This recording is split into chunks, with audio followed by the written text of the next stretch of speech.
Assalamualaikum warahmatullahi wabarakatuh. Saya Muhammad Fajaruddin Syarif dari kelas 28D NIM 1847241035. Saya membuat video untuk memenuhi tugas mata kuliah. Nah, uh, apa itu kurikulum? Nah, kita bahas itu tentang kurikulum. Apa itu kurikulum? Istilah kurikulum itu berasal dari bahasa Latin, yaitu curriculum, yang mempunyai pengertian a running course, dan dalam bahasa Prancis yakni courir, berarti to run, berlari. Nah, istilah ini kemudian akan digunakan untuk sejumlah mata pelajaran atau kursus yang harus ditempuh untuk mencapai suatu gelar,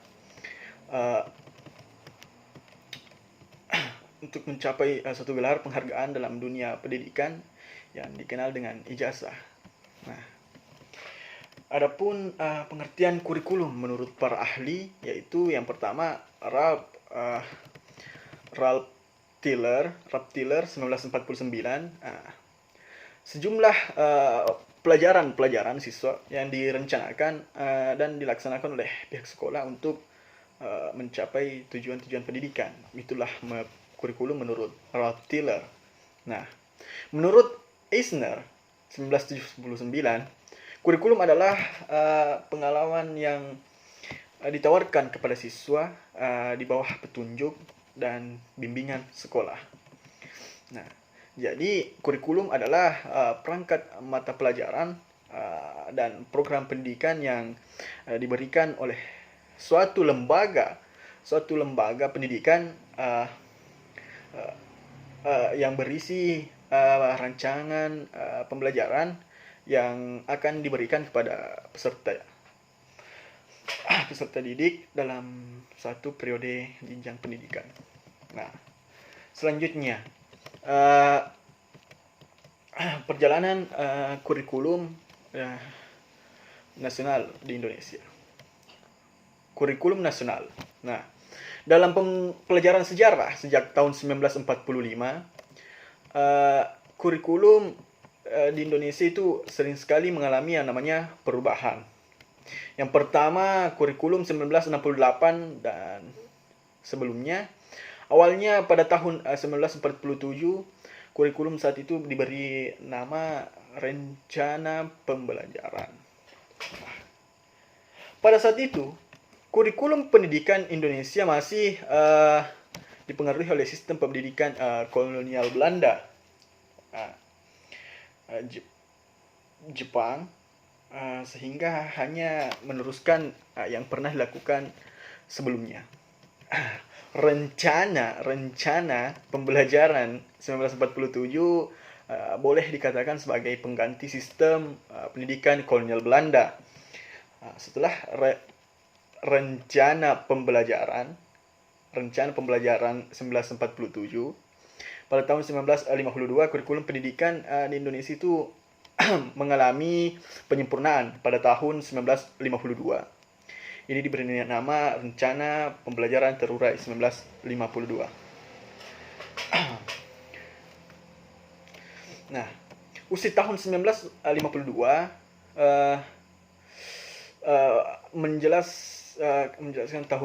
menjelang tahun 1964, pemerintah kembali menyempurnakan sistem kurikulum di Indonesia.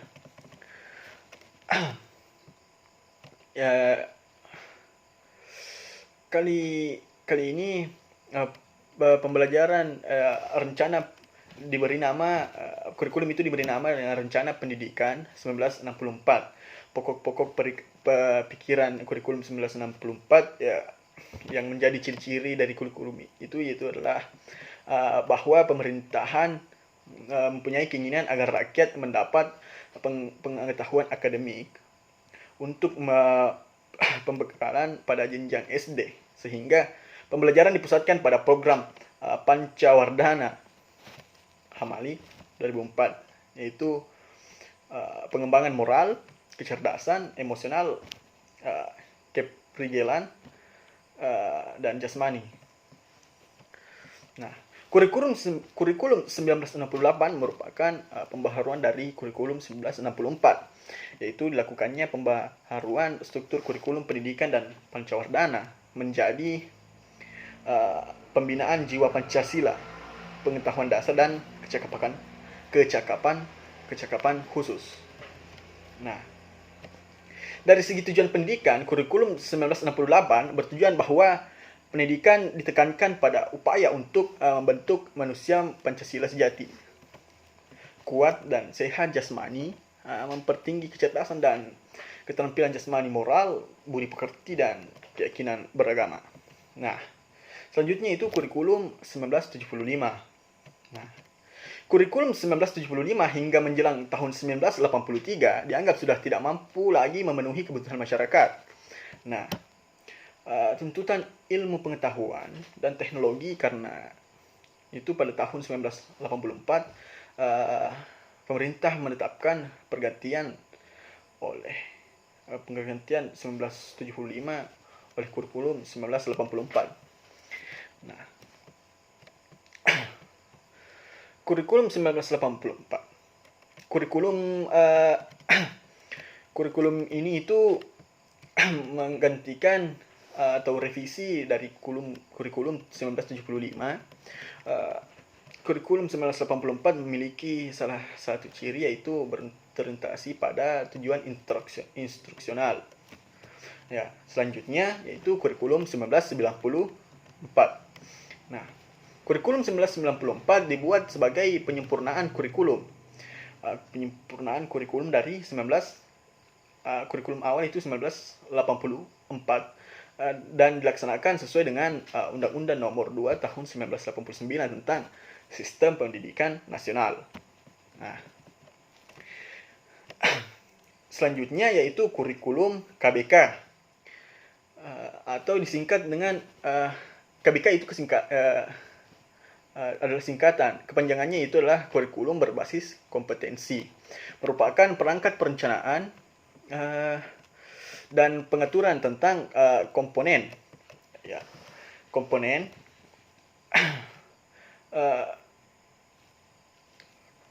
dan hasil belajar yang harus dicapai siswa, penilaian kegiatan belajar mengajar dan pemberdayaan sumber daya pendidikan dalam pengembangan kurikulum sekolah. Nah, kurikulum selanjutnya yaitu adalah kurikulum KTSP atau kurikulum 2006. Nah, kurikulum 2006 atau lebih dikenal dengan KTSP mulai diberlakukan sejak tahun 2006 atau 2007. Pada kurikulum ini, kurikulum didefinisikan sebagai perangkat rencana dan pengaturan mengenai tujuan, isi dan bahan pembelajaran serta cara yang digunakan sebagai pedoman penyelenggaraan. Nah, kegiatan pembelajaran untuk digunakan itu sebagai pedoman penyelenggaraan kegiatan pembelajaran untuk mencapai tujuan pendidikan nasional. Nah, selanjutnya kurikulum zaman yang sekarang kita gunakan itu adalah kurikulum 2013. Kurikulum 2013 terdapat sebuah pendekatan yaitu pendekatan saintifik. Kurikulum 2013 ini berlaku pada tahun 2013. Nah, pendekatan digunakan yaitu adalah pendekatan saintifik, di mana pembelajaran berpusat pada peserta didik. Pendekatan saintifik yang terdiri dari kegiatan mengamati, menanya, mengkomunikasikan, mengumpulkan data, menegosiasi, mengasosiasikan, dan mengkomunikasikan. Nah, berdasarkan uraian tersebut, menunjukkan bahwa pendekatan saintifik ini digunakan dalam pembelajaran di kelas karena pendekatan saintifik dapat mengembangkan keterampilan berpikir kritis, berkomunikasi, keterampilan melakukan kerjasama dan penyelidikan. karena pengalaman belajar yang diberikan kepada siswa itu memenuhi tujuan pendidikan dan bermanfaat bagi pemecahan masalah dan dalam kehidupan nyata. Hal tersebut sesuai dengan tujuan kurikulum 2013 yang memuat 4C. Yang pertama komunikasi, kolaborasi, critical think and problem solving. Keempat itu adalah kreativitas. Nah, selanjutnya, landasan kurikulum yang berlaku di sekolah. Yang pertama adalah landasan Yudiris, yaitu Pancasila dan Undang-Undang Dasar 1945, Undang-Undang Nomor 20 Tahun 2003 tentang Sistem Pendidikan Nasional, Peraturan Pemerintah Nomor 19 Tahun 2005, dan Peraturan Menteri Pendidikan Nasional Nomor 23 Tahun 2006 tentang Standar Kompetensi Lulusan, dan Peraturan Menteri Pendidikan Nasional Nomor 22 Tahun 2006 tentang Standar Isi. Nah, kedua itu landasan filosofis. Landasan filosofis mengarahkan kurikulum kepada manusia, apa yang akan dihasilkan oleh kurikulum tersebut. Pendidikan nasional berfungsi mengembangkan dan membentuk watak serta peradaban bangsa yang bermartabat dalam rangka mencerdaskan kehidupan bangsa dalam Undang-Undang RI Nomor 20 Tahun 2003 tentang Sistem Pendidikan Nasional. Ketiga, landasan empirik. Nah, sebagai negara bangsa yang besar, dari segi geografis, suku bangsa, potensi ekonomi, dan beragamnya kemajuan pembangunan dari suatu daerah ke daerah lainnya. Selanjutnya, yang keempat, landasan teoritik. Landasan teoritik itu memberikan dasar-dasar teoritik pengembangan kurikulum sebagai dokumen dan proses pembelajaran. Kurikulum 2013 itu dikembangkan atas dasar teori pendidikan berdasarkan standar based education. Nah, teori kurikulum berbasis kompetensi. Selanjutnya itu landasan konseptual. Relevansi pendidikan atau link and match. Kurikulum berbasis kompetensi dan karakter pembelajaran kontekstual itu pembelajaran aktif student active learning, penilaian yang valid, utuh, dan menyeluruh. Nah, poin berikutnya yaitu karakteristik kurikulum yang berlaku di sekolah. Yang pertama, penekanan. Kedua, orientasi. Ketiga, penyampaian. Keempat, sumber belajar. Kelima, penilaian. Nah, poin selanjutnya, pembahasan selanjutnya itu adalah komponen kurikulum. Ada beberapa komponen kurikulum. Yang pertama adalah tujuan kurikulum. Kedua, struktur dan muatan kurikulum. Ketiga, kalender pendidikan. Keempat, silabus dan contoh rencana pembelajaran atau RPP. Nah, next pembahasan yaitu implementasi analisis kurikulum dan silabus. Ada beberapa hal yang harus diperhatikan dalam menganalisis kurikulum, yaitu yang pertama adalah kesesuaian silabus dan standarnya. Standar kompetensi.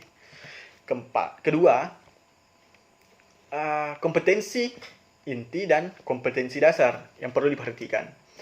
Selanjutnya, poin ketiga yaitu kesesuaian indikator dengan kompetensi dasar. Yang keempat, kesesuaian materi dengan kompetensi dasar dan indikator. Nah, kelima yaitu adalah kesesuaian kegiatan belajar dengan indikator yang yang dihendak yang ingin dicapai. Yang keenam adalah kesesuaian referensi guru dengan indikator yang hendak dicapai. Selanjutnya itulah kesesuaian sumber belajar atau media pembelajaran dengan pencapaian indikator. Mungkin itu saja materi dari saya untuk video ini. Lebih dan kurangnya mohon dimaafkan. Wabillahi taufiq wal hidayah. Assalamualaikum warahmatullahi wabarakatuh.